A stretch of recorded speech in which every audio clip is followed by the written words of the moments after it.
Sayang naman tong helmet ni Wolverine. 80% done na. Napanot. Ayan. May butas yung ulo. Ito dapat yung itsura niya kung nabuo siya. Hininto ko siya kasi nag-layer shift. 5 hours pa yung natitira bago siya matapos eh. Tapos kailangan ko nang gamitin yung 3D printer. Itatapon ko na sana kaso chinaga ni Abby na linisin. Kaya pa namang ayusin to para hindi masayang. Kailangan ko lang i-print yung natitira dun sa tuktok niya. Tatansyain ko na lang kasi hindi ko matandaan kung anong layer ko hininto. Ito na. So, i-split ko lang yung tuktok dun sa ilalim na part. Tansya ko siguro mga dito. So, ito na yung pipiliin ko. Ayan, itong tuktok na part na lang yung ipiprint ko. And then, saka na itong ibang parts ng mask. Ito dapat yung kalalabasan kung matatapos siya ng maayos.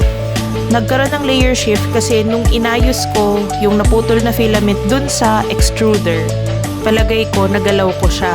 Kaya ayan, nag-move. 3 years old na kasi yung filament na ginamit ko. Nasasayangan ako kaya ginamit ko pa rin siya. Kaso ito yung magiging problema.